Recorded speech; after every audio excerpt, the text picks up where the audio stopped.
কেউ বা দশিতে মরে, কেউ গর্ভেতে বিনাশে। কেউ 5 বছরে চলে যাচ্ছে, কেউ 10 বছরে চলে যাচ্ছে, কেউ বা 50 বছরে যাচ্ছে, কেউ গর্ভেতে চলে যাচ্ছে। তা তুমি যে তোমার ছেলেরা বলছো আমাকে খুব ভালোবাসে, তা কেমন ভালোবাসে তাদেরকে একবার জিজ্ঞাসা করে এসো। জিজ্ঞাসা করতে সে বড় ছেলেকে বলছো, রে তুই তো আমার বড় ছেলে, তুই আমাকে খুব ভালোবাসিস, তা আমি মারা গেলে তুই কি করবি বলতো?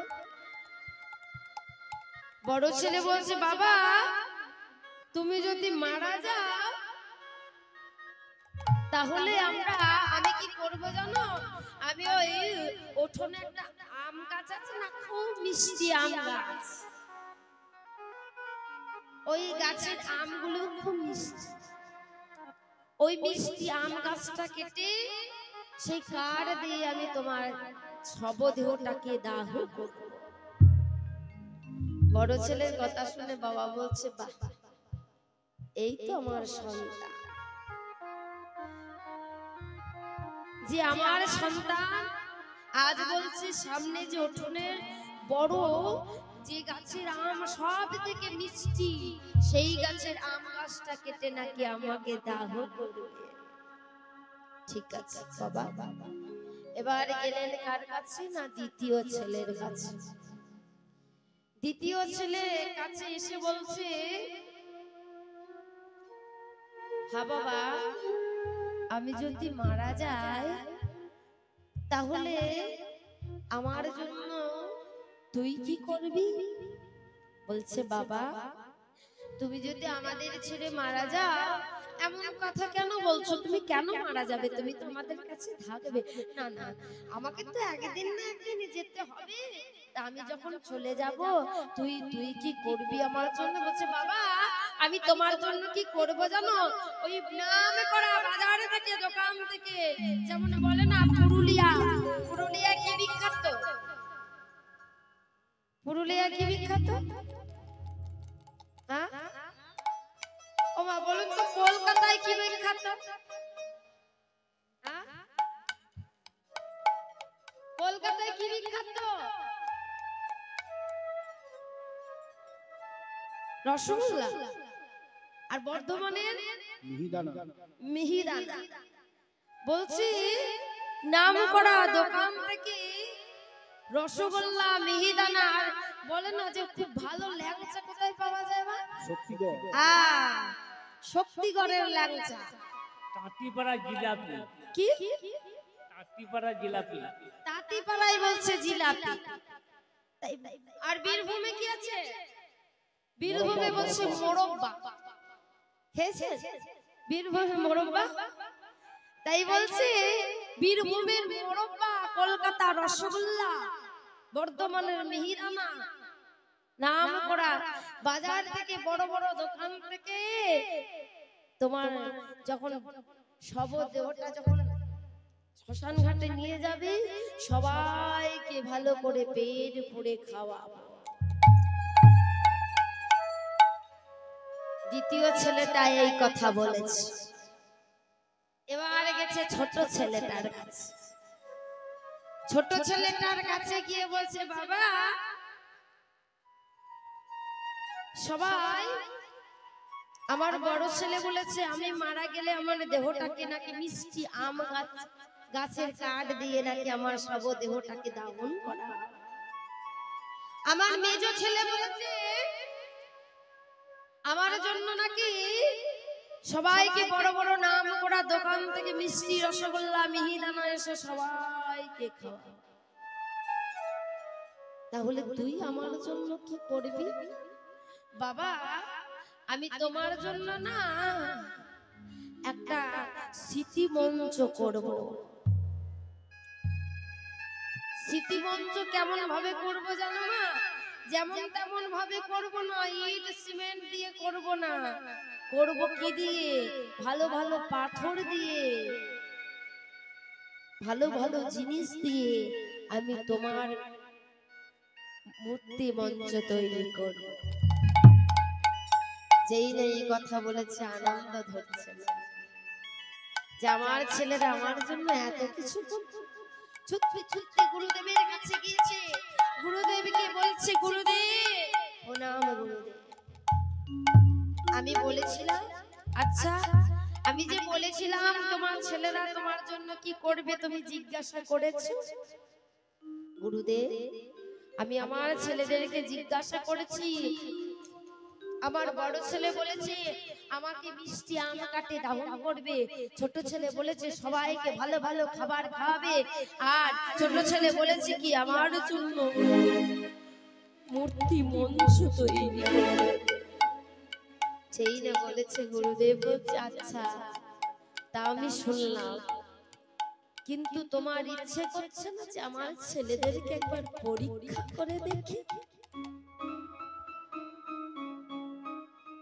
যে আমার ছেলেরা আমাকে কতটা ভালোবাসে?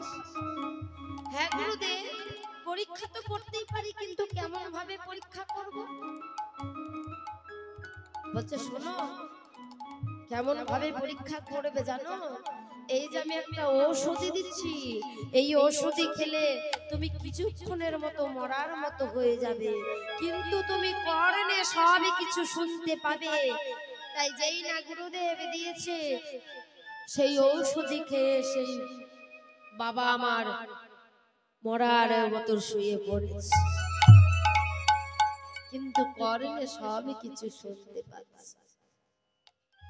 সবাই কাঁদছে, বড় ছেলে ছোট ছেলে মেজো ছেলে সবাই কাঁদছে, বাবা কথা বলো কথা বলো বাবা তুমি কথা বলো, তুমি যদি কথা না বলো আমি কাকে বাবা বলে ডাকিব? তুমি কথা বলো বাবা, তুমি কথা বলো। তুমি কথা বলবে না বাবা? কেন কথা বলবে না? তুমি কথা বলো বাবা। বারবার কথা বলো বলে চিৎকার করে কাঁদছে। এবার সবাই যখন কাঁদছে বলছে ওরে ওর বাবা মারা গেছে, ওকে তো এবারে বাবাকে তো দাহ করতে হবে।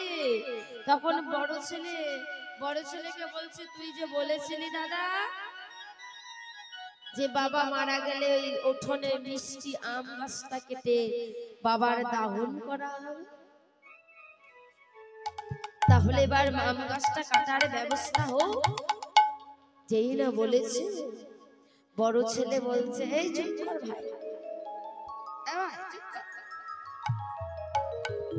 আমি বলেছিলাম যে আম গাছটা মিষ্টি আম গাছটা কেটে দাহ করবে, কিন্তু মিষ্টি আম গাছটা কেটে কি করবে? ওই পুকুরে ধারে একটা টক আম গাছ আছে, ওই আমগুলোকে ভালো করে খাই খুব টক, ওই টক আম গাছটা কেটে আমার বাবার দেহটাকে দাহন করা।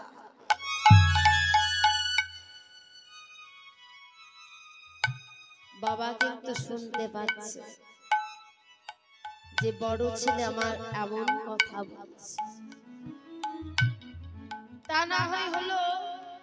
আর এই যে আম গাছটা মিষ্টি আম গাছটা যদি কেটে দিই আমার ছেলে মেয়েরা তো আর খেতে পাবে না, আর টক আম গাছটা কেউ খায় না, ওই আম গাছটা কেটে দে। মেজো ছেলে বলছে তাই করবি? তাহলে তাই ওই মিষ্টি টক আম গাছটা কেটে বাবাকে দাহন কর। আর শোন, আর তুই যে বলেছিলি বড় বড় নামি দোকান থেকে মিষ্টি মিহিদানা ল্যাংচা নিয়ে এসে সবাইকে খাওয়াবি, তা এটা কি করবি? বলছে তার আবার কি দরকার, বাবা তো চলে গেছে, বাবা তো চলে গেছে, আবার মিষ্টি মিহিদানা কি জন্য এই সামনে দোকান থেকে একটা করে মিষ্টি দিলেই তো হচ্ছে, আর বড় দোকান থেকে আনতে হবে না। আহা আজ বাবা চলে গেছে, আর তার বাবার সম্বন্ধে এমনই কথা বলছে। বাবা আমার সবই বুঝতে পারছে, মনে মনে বলছে হায় রে, এই সংসারে আমি বাস করেছি, এই ছেলেকে আমি লেখাপড়া শিখিয়ে ইঞ্জিনিয়ার করেছি, এই ছেলেকে আমি ডাক্তার করেছি। আবার তার সঙ্গে সঙ্গে ছোট ছেলেটা বলেছে, শোন দাদা, তোরা যখন মিষ্টি আমার গাছটা কেটে দাহ করবি না, নাম করা দোকান থেকে যখন মিষ্টি খাওয়াবি না, তখন আমার বাবার জন্য ভালো এত টাকা খরচা করে বড় বড় পাথর নিয়ে এসে মঞ্চ করার কি দরকার? ওই পাড়ার মিস্ত্রিকে দিয়ে ইট বালি সিমেন্ট দিয়ে একটা করে দিলেই তো হচ্ছে।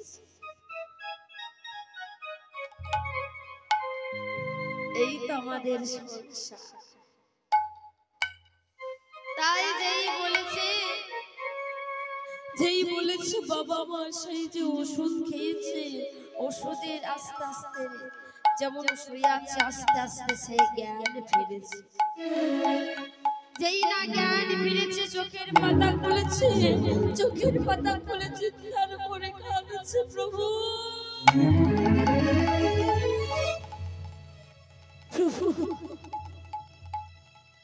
বাবা বাবা, তুমি কথা বলছো, তুমি বেঁচে আছো বাবা? হ্যাঁ রে খোকা, আমি বেঁচে আছি, আমি বেঁচে আছি শুধুমাত্র তোদের কথাগুলো শোনবার জন্য। আমি কিছুক্ষণের জন্য অচৈতন্য হয়েছি, আর আমি যদি এমন ভাবে না হয়ে থাকতাম, আমি তো তোদেরকে চিনতে পারতাম না।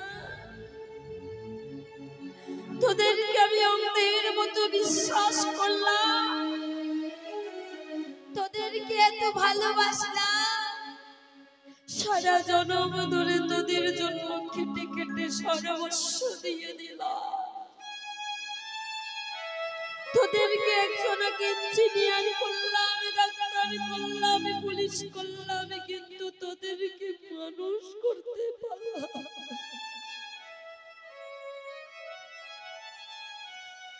তোদেরকে মানুষ করতে পারলাম না বাবা। এমন করে বলো না বাবা, তুমি আমায় ক্ষমা করে দাও, তুমি আমায় ক্ষমা করে দাও, এমন ভুল আমার কোনোদিন হবে না বাবা। তোরা তো ঠিকই বলেছিস, তোরা ঠিকই বলেছিস, আমি মরে গেলে কেন মিষ্টি গাছটা কাটতে যাবে? মিষ্টি গাছটা থাকলে মিষ্টি আম পড়বে, তোর ছেলে হবে, মেয়ে হবে, তাদেরকে খাওয়াতে পারবে।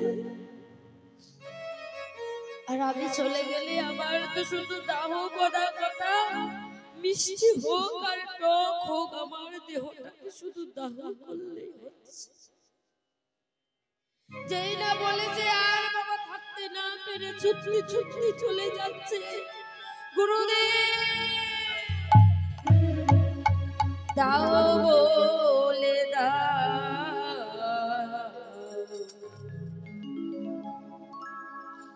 দাও বলে দাও বলে দাও বলে